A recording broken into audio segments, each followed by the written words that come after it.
Okay, the article we're going to talk about today is called Miscue Analysis for Classroom Teachers, Some History and Some Procedures.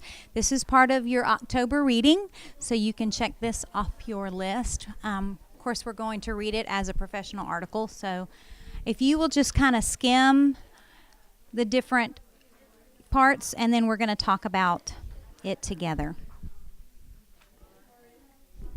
Let me go ahead and just wrap it up for you, okay? It starts off by just kind of giving you the definition of miscue, why it's a good term. It's because they're unexpected responses and, versus expected responses. So, and how it says when expected and unexpected responses match, we get few insights into this process. But when they do not match, that makes a miscue. And then we kind of have a window into their reading processes. I'm going to go ahead and skip because of time. Last time I didn't really get everything in. So it kind of talks on the next page about miscue analysis procedures, what you're doing.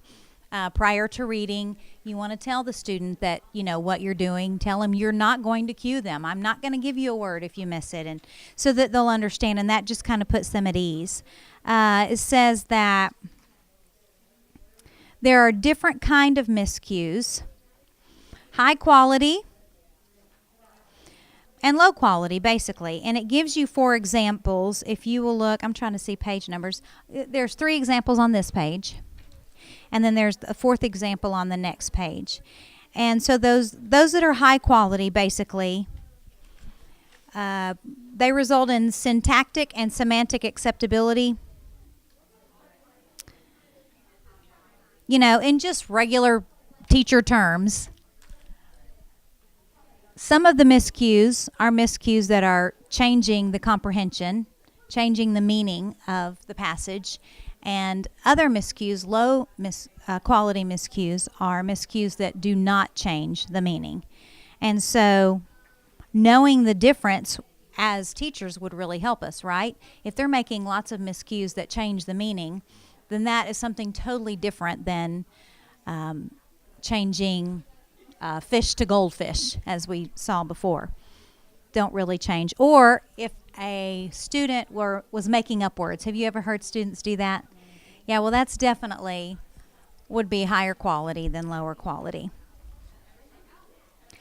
Because comprehension will be skewed, and comprehension is what we want overall, is what we want most to happen.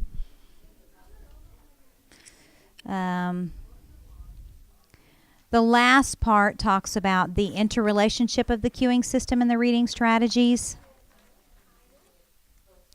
And, all of the miscue examples were from the same boy named Gary. Okay? And this article, if you'll continue to read it, it talks about the fact that he, you could learn even by the miscues that he corrected, that he self-corrected, what skills he was good at, like the inferring or predicting, those kind of things. And then at the very end it says, through continuous transaction with the text, Gary continuously problem solves, explores concepts, and is able to provide a thorough and appropriate retelling. So even though he had some miscues, he was able to comprehend and to retell what he read. And so just like with the kindergartner, we were able to tell a lot about him, even though we've never met Gary, just by looking at those 4 examples. In the appendix, it gives you some markings that you can use. Okay, so we know, here are some questions we're going to talk about. We know that some readers who look less proficient in some reading materials may look proficient in other reading materials. What can we learn through miscue analysis about student reading when they are using materials in which they have limited background experience or interest, or which might contain unfamiliar syntactic structure or content? What can we learn through a miscue analysis? Like we just did with Gary or with the cute little kindergartner.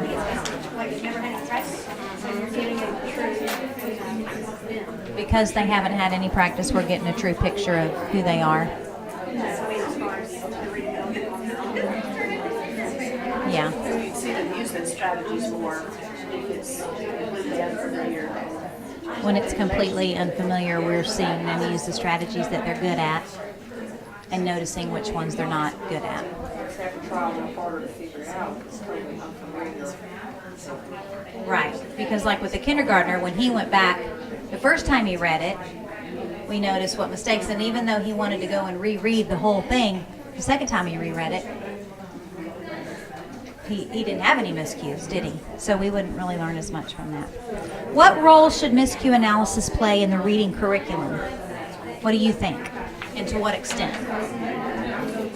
In our ELA block. You can always get to see what's good back in routine for practice more. You know, maybe 5 of them are having issues with this, and those 5 I have to work with, the other ones have it. So all of us don't have it. Okay, great. So it would be great for pulling small group instruction. I think it would be valuable for the struggling reader, if you're meeting with parents too, to be able to say, these are Good, the yeah. exact strategies that I see, those kinds of mistakes your child is making.